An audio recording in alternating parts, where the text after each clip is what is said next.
Welcome to the Reality Revolution. I'm your host, Brian Scott, and this is dedicated to all those spirits out there who believe life is meant to be magical and fun. Here we venture to share the very mysteries of self and reality.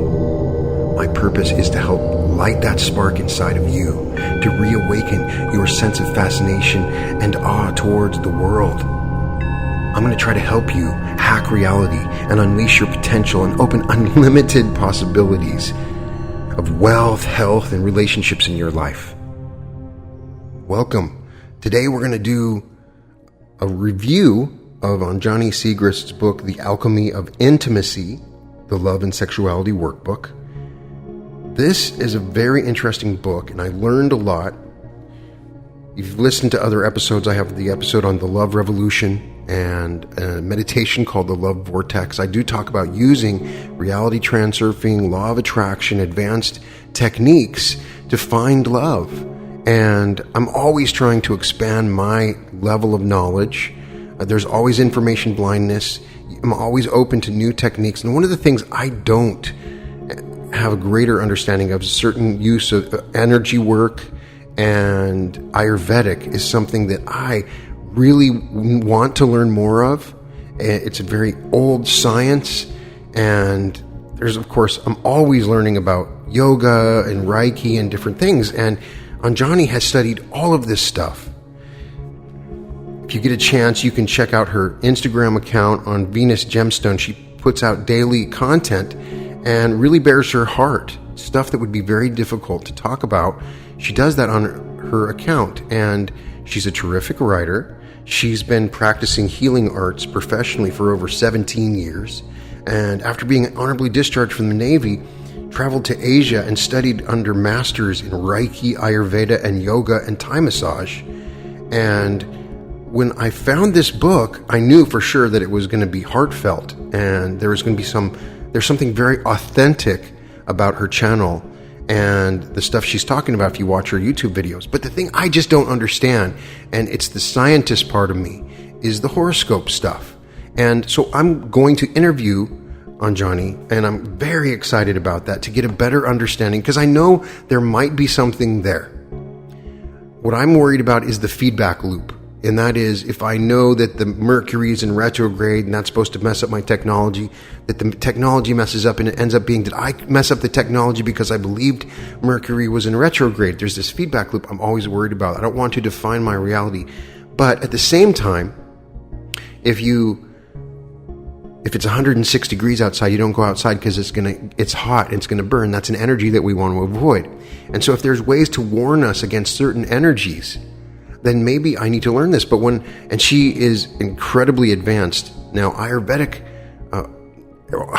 astrology is different than regular astrology. It is based on the science of the way the stars looked like at the time that you were born, the exact moment that you were born.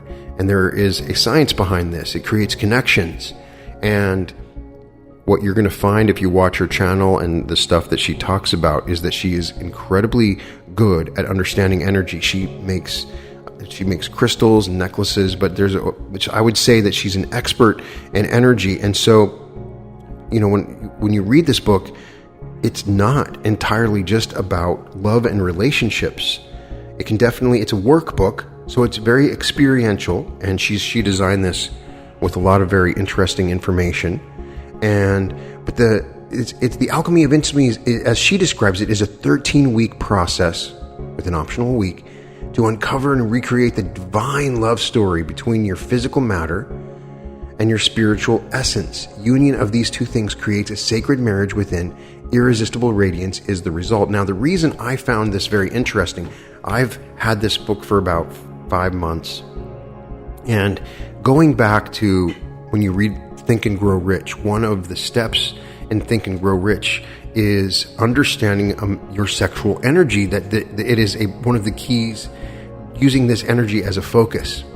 And a lot of people out there aren't aware that energy is very powerful. And this book really talks about going beyond just the sexuality of sexual energy. And something that I had not thought of, but the idea that your spiritual essence falls in love with the physical matter And this process is the alchemy that she is talking about. And she uses foundations of astrology and Eastern philosophy. And it's a workbook, so it leads you kind of straight to the heart of what you're trying to do. When you read the book and you follow some of these exercises, they're very powerful. And from this, I have a really cool idea for a meditation. But one of the things that I think a lot of us don't become aware of is our feminine and masculine energies and how different those are. And a lot of times when we come into a greater level of vibration and power, it's when we come into line with the different aspects of ourselves, and that includes a masculine and feminine energy. And perhaps the language itself is what messes this up, because it's not necessarily girls and boys. It's an energy like yin and yang, as she describes in the book. And so understanding this difference and melding these different energies creates something that is much greater when it's combined and together. And so I found this very interesting for the book that she wrote. She has some incredible passages of stuff and incredible lines. Time contains an element of polarity, magnetism, and gravitational pull. It is not a one-way arrow. The parts of my life, like planets, are held in the whole universe. The whole universe is held by the invisible force that draws together and breaks apart all things. How can I honor the drawing together and breaking apart simultaneously, knowing that I am not separate from these cycles? I am nothing and everything all at the same time. That's the amazing thing when you read this book and you get it and you think it's going to be your normal workbook, but she has some passages that in here are very profound. And if you read the end of the book, she goes into a very personal story of what she's gone through, and it's very interesting, and I hope I'll be able to get a chance to talk to her about it. The idea that some of us reach a point where we want to make ourselves uglier because we're afraid of the consequences of our own beauty. And there are people I know that are much more beautiful than they'll show. It's like they're ashamed of their own beauty. And so it takes you through several weeks. The first week is the art of intimacy, and she talks about that that intimacy is an art, and she gives that distinction. The art of intimacy is the second week. Actually, the first week is the force, and making that in the first week, it really works. Now, she does talk about things like Taurus and Scorpio and polarities, but there's a lot more to it than just that. And she has a way of writing about these intense emotions and how to utilize these emotions. In the first chapter that I became enthralled, there's several questions that guide you through certain ways of understanding your body and the way it receives pleasure and abundance and sex and death and secrets and power and energy fields. It's very fascinating. And in the second week, she talks about intimacy as an art, treating intimacy as an actual art. Great line in this: the brain orgasm dripping dopamine all over my philosophical matters. Chocolate endorphins of karmic reprise. Opiates released when the drama starts, bringing me to bliss states where perpetuating my addiction to the cosmic play of reality. Holy, that's incredible. That is by itself a reason to purchase this book. I don't want to give you all of the different exercises, but when you follow these exercises in the form that she did it, she put a lot of time into this. There is an awakening that goes on in utilizing these energies and finding a love not only for an understanding of love, but an understanding of loving yourself. It's got many great quotes from Rumi that are fantastic, and there is a very good explanation of the different energies that make up the masculine and the feminine. And I found it very educational. There is an exercise that I hope to combine in my meditations about accessing your inner goddess and your inner god, and then asking questions. And it brings up archetypes in your meditation. And these archetypes can be very, as I've found with other meditations and guided meditations, it doesn't necessarily have to be real, but the archetype itself can have a very powerful effect. And so then she goes into the fourth week is a dissolution of genderism, understanding the differences in gender and the flaws in both, the flaws in the matriarchy and the patriarchy, and there's an embracing of a union that both are beautiful. The week 5 then goes into creating, after you've done this, after you've gone through this process of dissolving the gender, understanding both of these energies, is creating a personal magnetism. And when she talks about this stuff, she's talking about ancient Egypt and India and Japan, and guides you through with specific questions that are very effective. Still, some of this is so advanced on so many levels that I still need to learn. And in the week 6, she talks about using the orgasm and transformation. And so some of this stuff is very powerful. We've talked about this on the podcast, the power of creation coming from that power, from that orgasmic energy. But she's talking about using this energy in a meditative practice, inhaling through the pelvic bowl with energy, and using the pituitary and pineal glands in a specific exercise that is very powerful. It is a way of exploring energy, and so that's why I recommend reading the book. She talks about Chiron and intimacy, and one of the things I don't understand is Chiron, and she gives a good explanation of this, but that's something I still need to learn about, and I'm learning, and it's kind of an explanation of a certain kind of energy. What I'm trying to understand is energies. Energies have a much greater complexity than we talk about, and we may be talking about these things. Now, the scientist in me says this stuff is, it can't be proven.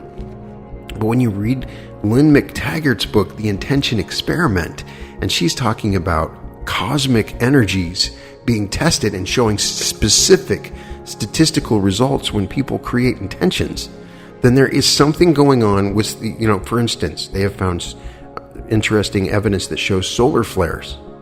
When at certain solar emissions of energy that are intentions tend to be more effective and more powerful when intentions are placed.